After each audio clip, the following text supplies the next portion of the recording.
un podcast de Cooperativa.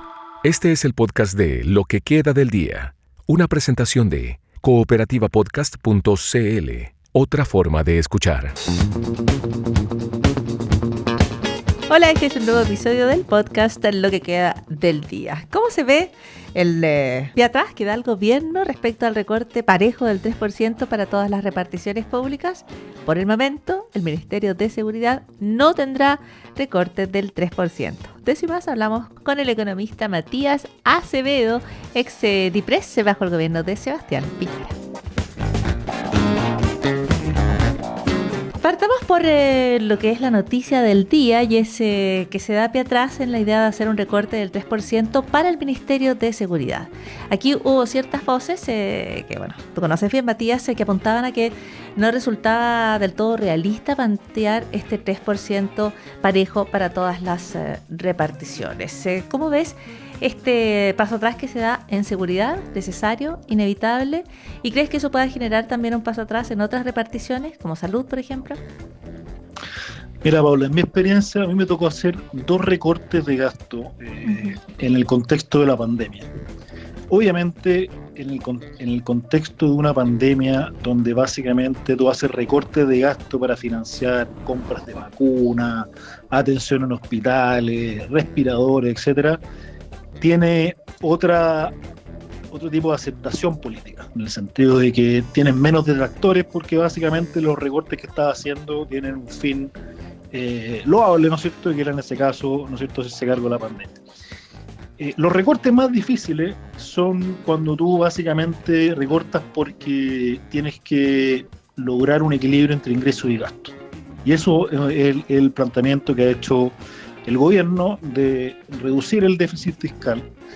Reducir el déficit fiscal en un contexto, Paula, donde que es importante dar el contexto, porque si uno hace un recorte por recortar, digamos, porque cree que estamos gastando más, bueno, eso es cuestionable. Pero acá es un dato que la situación fiscal hoy día es más estrecha y que creo, habiendo, digamos, mirando toda la información y haciendo las proyecciones sobre este año, que la situación fiscal que entregó el gobierno es muchísimo peor a la que realmente se va a dar este año. Y te doy 2 razones muy claras. La primera, que lo dijo el Consejo Fiscal hace unos días atrás, nosotros lo habíamos mencionado a principios de año, que la estimación de ingresos que se hizo para este año nuevamente está sobreestimada. ¿Qué significa eso? ¿No es cierto? Que están estimando más ingresos de los que los que realmente van a ocurrir.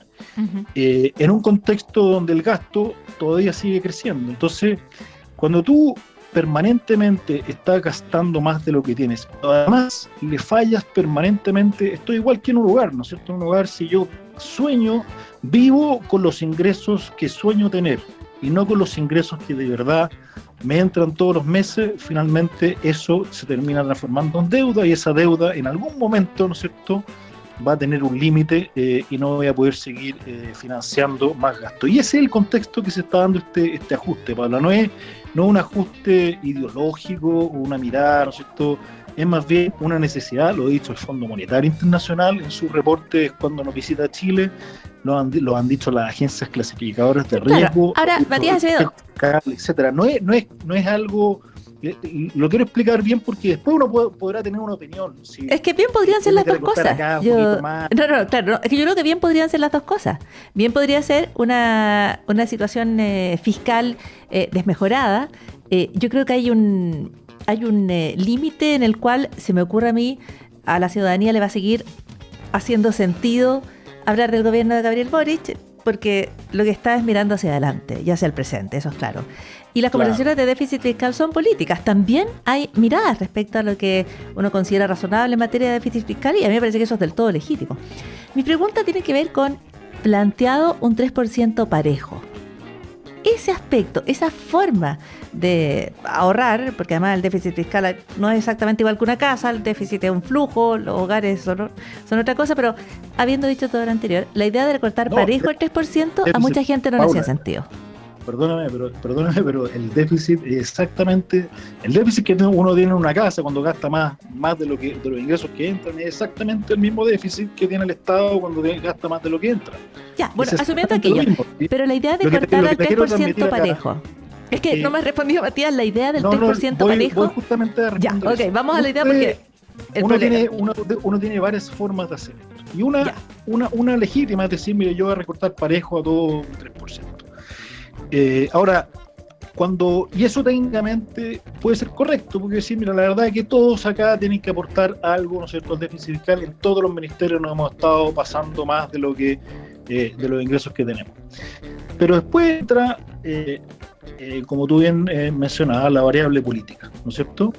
La variable política, que en el caso que nos tocó a nosotros, la teníamos un poquito más amortiguada porque estábamos en pandemia, y hoy día, obviamente, en un contexto, ¿no es cierto?, donde estamos con una urgencia en seguridad pública, hace menos sentido, ¿no es cierto?, hacer un recorte en seguridad en el momento, ¿no es cierto?, donde necesitamos más esfuerzo, porque puede ser, Paula, que de repente estos recursos en seguridad, no sé, en todo el ámbito de seguridad, todo lo que es infraestructura pública se demora muchísimo en construir, siempre los presupuestos se subejecutan, y uno podría estar pensando de algo por ahí, digamos, si es que yo hubiera estado en esa silla.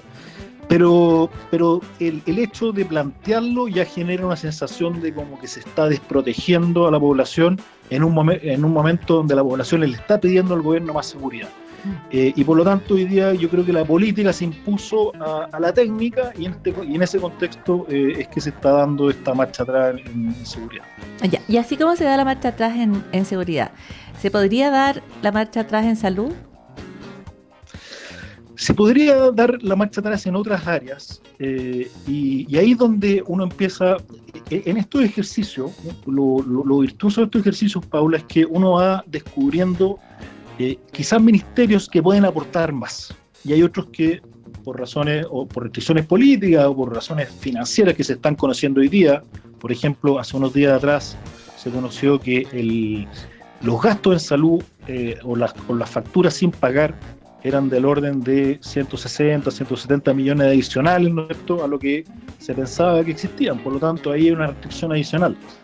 Y hay ministerios que efectivamente están mucho más presionados que otros, digamos, y uno es salud. Entonces, uno lo que tiene que ver en estos ejercicios es dónde hacerlo parejo es una regla, pero después tiene que ir viendo dónde existen más oportunidades de reducir gastos que en otros, y tiene que ir adaptándose a la situación que va conociendo. Estos 160 millones de dólares adicionales de facturas que no estaban, que se debieron pagar el año 2025 y no se pagaron, se conoció hace unos días atrás, digamos, antes de ejecutar este recorte parejo. Entonces, uno también se tiene que hacer cargo de esa realidad, no la puede desconocer, digamos. Exactamente, y en esa misma lógica, Matías Acevedo, ¿no habría sido más prudente esperar un poco y ver a dónde se podía recortar, reunir más información, que anunciar un recorte parejo y después tener que ir dando pie atrás? Mire, hacer un recorte, mi experiencia, si a mí me hubiera tocado hacerlo, yo lo que hubiera hecho es decirle, Ministerio A, este es su recorte, hágalo acá, dígame si hay algo que estoy haciendo incorrecto en términos de un gasto que tenía comprometido, que no lo estoy viendo yo. Pero en general los recortes al final, Paula, se hacen de abajo hacia arriba, digamos. La pregunta de los ministerios tiene que ver porque piensa que los ministros están llegando recién, o sea, claro, es que todo apunta a lo mismo. Poco conocen de esta realidad, entonces al final los que de verdad conocen, tienen toda la información, hacen seguimiento, son la gente, los especialistas de la dirección de presupuesto, que conocen al dedillo cada rincón del presupuesto. Entonces, el ejercicio que hizo acá fue un poquito más democrático, decirle, ya, dígame usted dónde quiere que le recorte este 3%, y después con esa información yo veo si eso es posible o no, si de repente me está pidiendo hacer un recorte de un gasto que es imprudente, y toda esa información la recolecta la dirección de presupuesto. Y por eso que al final del día eso es una conversación entre el Ministerio de Hacienda y los ministerios, no es no es algo que se imponga ni que llegue, ¿no es cierto?, mágicamente a los ministerios y no se discuta, digamos. Cada uno de estos gastos se discute y obviamente se ven las consecuencias políticas que puede tener aquello. Claro, o sea, eso es como en un mundo ideal, no fue lo que pasó. Y si yo entiendo bien, Matías Acevedo, tú no lo habrías hecho así. Tú no habrías anunciado un 3% directo y después ir a preguntar qué es viable políticamente. Al final lo que te estoy diciendo, Paula, es que no lo hubiera hecho así, no dije eso. Ya, yo creo que hay distintas formas de hacerlo. Pero al final, esta conversación es un pimponeo entre el ministerio respectivo y el Ministerio de Hacienda, que es el que tiene toda la historia, toda la información. Entonces, un ejercicio es decir, dime 3% parejo, después conversamos y vemos dónde ajustamos, y así como lo hicieron en seguridad, dijeron, ¿sabe qué? Parece que mejor acá, no es prudente en este minuto hacer este recorte de seguridad. Quizá no vayan a ejecutar igual el presupuesto, pero el hecho de hacerlo ya genera una sensación, ambiente, seguridad, que no es la que está esperando la ciudadanía. Ese es el tipo de conversaciones que uno espera con los ministerios. Por lo tanto, ¿y esa conversación no hubo o no se generó al principio? ¿Fue un error? Se está generando, claro, y se está generando ahora porque los recortes no se han hecho.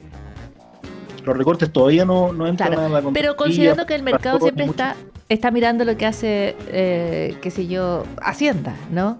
A lo mejor no se sabe qué va a pasar con los recortes. ¿No genera eso una cierta impredictibilidad en el ambiente? No sé si se va a cortar 3% o no. Yo lo que veo acá, Paula, veo al gobierno súper convencido de lo que quiere hacer en términos del ajuste fiscal.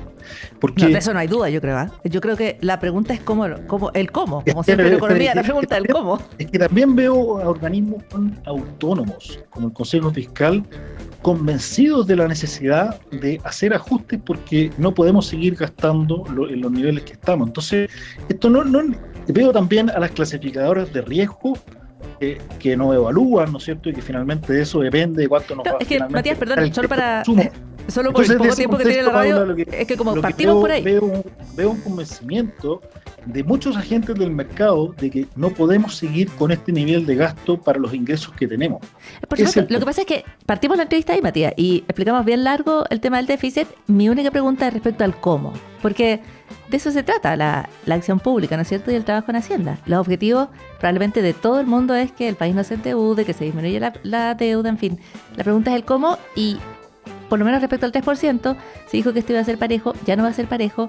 En seguridad no es posible hacerlo, y vamos a ver qué pasa con los otros reparticiones, digamos. Pero mi pregunta es si eso no incluye un elemento de incertidumbre. El punto final, que son los 3.000 millones, se logre de una u otra manera. Eso el lejos es lo más importante. Y si se logra rebajando gasto permanente, y en un ministerio 10% y en otro 1%, al final del día esa composición no es tan importante. Lo importante es que finalmente tengamos un menor nivel de gasto.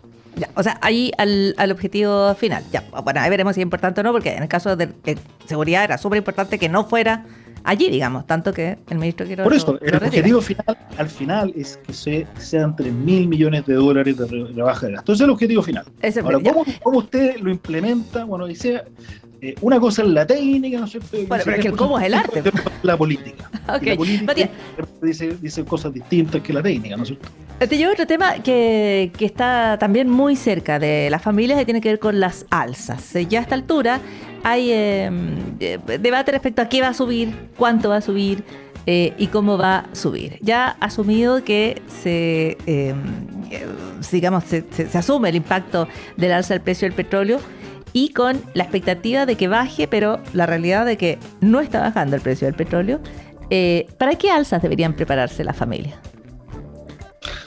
O sea, lo primero es que quiero admitir, Paula, es que en una crisis como la que estamos viviendo hoy día, cuando el petróleo sube tan rápidamente, hay solamente una certeza, que esto va a tener un costo adicional. O sea, quien crea que el gobierno o alguna entidad tiene una varita mágica que va a esconder el costo de alguna manera porque existe un mecanismo que se llama MEPCO y otro, eso no existe. El costo existe y alguien lo tiene que pagar, ¿no es cierto?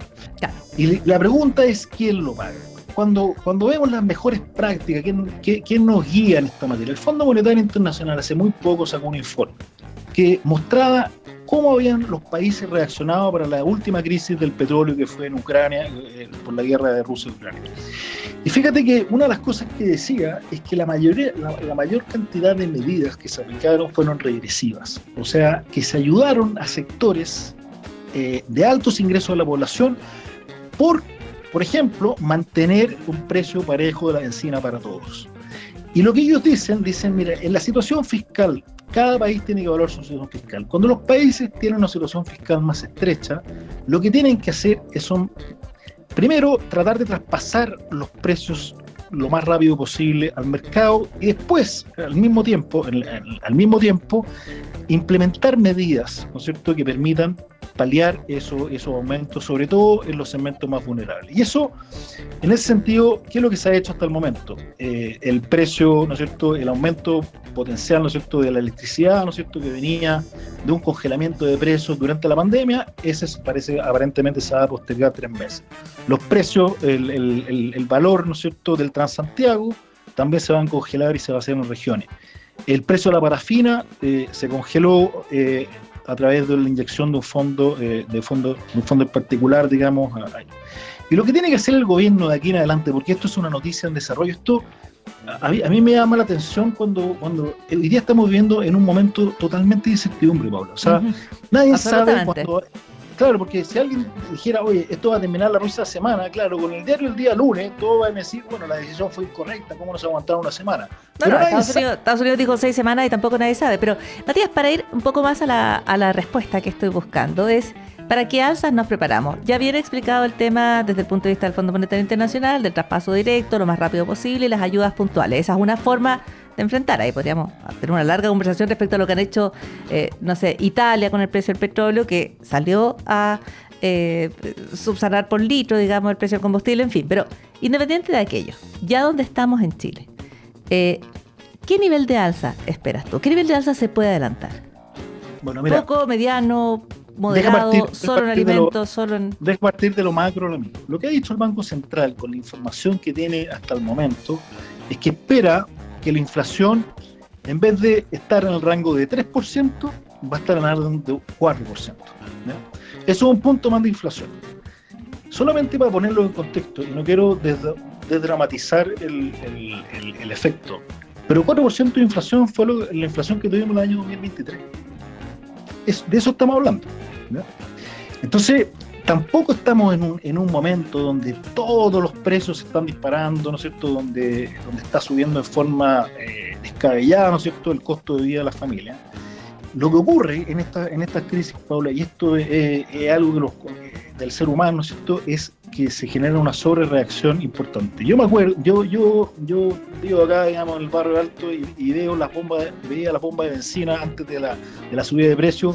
Un auto mejor que el otro, esperando 2 horas llenar el estanque por ahorrarse 15.000 pesos. Con esas familias ganan millones de pesos. Entonces, hay una sobrereacción importante de la población y hay un temor, ¿no es cierto?, de que esto se traduzca en una crisis mayor, etc. Pero el efecto inmediato que estamos viendo, ¿no es cierto?, hoy día está afectado, hoy día básicamente está mitigado, particularmente congelando el precio de las parafinas, ¿no es cierto?, congelando el precio de los servicios públicos, el transporte público, el transporte en las regiones, y lo que uno podría empezar a ver, ¿no es cierto?, es que ese traspaso empiece de a poco los alimentos, pero en este orden de magnitud estamos hablando de pasar de una inflación para el año de 3% a una inflación de un 4%, que es la inflación que tuvimos en el año 2023 hasta el momento. Ahora, si esto obviamente perdura en el tiempo y dura 8 o 9 meses, estamos hablando de un contexto totalmente distinto. Y la sensación de incertidumbre hoy día, yo creo que es lejos lo que más apremia a las familias. Y ahí es donde el gobierno y las autoridades tienen que hacer un esfuerzo comunicacional importante para explicar qué significa esto, en qué está afectando hoy día y en qué los están ayudando. Porque en estas situaciones la incertidumbre es lo que finalmente termina matando las expectativas de las personas. Era una noche tranquila, pero algo andaba mal. En la Fundación Mañanirrocca, que es un museo cerca de Parma, un grupo de ladrones se logró entrar sin hacer ningún ruido, sin forzar una ventana, sin un acceso oculto. Cruzó directamente por la puerta principal. Y en apenas 3 minutos, ese grupo logró moverse con precisión, ubicar sus objetivos y arrancar. arrancaron con 3 pinturas de enorme valor, una de Renoir, una de Cézanne y una de Matisse, y todas ellas tienen un valor de unos 10 millones de dólares. El cuadro de Renoir es una obra tardía que se llama Le Poisson y está valorada por sí sola en varios millones, así como las cerezas de Cézanne y la escena de Matisse que fueron sustraídas. Hay una cuarta pieza de arte que quedó abandonada porque en ese momento el sistema se activó y los ladrones tuvieron que arrancar. Las autoridades creen que no se trató de un robo improvisado, sino de una operación organizada, que es parte de una creciente ola de robos en el mundo del arte, robos que además son cada vez más audaces. El museo siguió abierto tras el golpe, en silencio, como si nada hubiera pasado. La pregunta es, ¿dónde están los cuadros? ¿Y quién planeó un robo casi perfecto de solo 3 minutos? Y eso también es parte de lo que queda del día.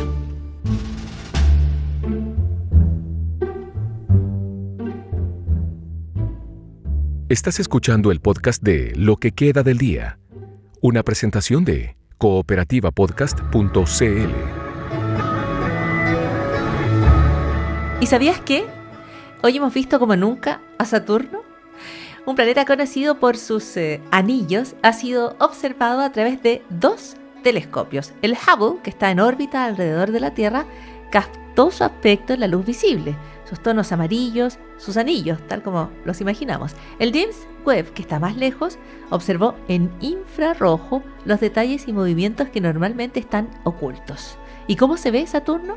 Como un planeta en constante cambio, con una especie de banda ondulada que cruza el norte del planeta, con tormentas gigantes que tuvieron lugar hace más de una década y todavía se ven, y varias tormentas activas en el sur, vientos muy intensos. Los anillos se ven distintos, en infrarrojo brillan porque están hechos de hielo. En el polo norte de Saturno, una figura sorprendente, un hexágono de nubes y corrientes de viento de 6 lados que gira y está estable hace décadas. ¿Y por qué importa mirar a Saturno? Porque verlo así, por capas, permite entender mejor cómo funcionan los climas extremos planetarios y cómo evolucionan estos gigantes. Pero además, en el polo norte de Saturno, donde está este hexágono misterioso, está comenzando un largo invierno y va a quedar en la oscuridad por los próximos 15 años. Así que esta imagen no solo nos muestra a Saturno como nunca antes lo vimos, también lo captura justo antes de que desaparezca por un largo periodo. Y eso también es parte de lo que queda del día.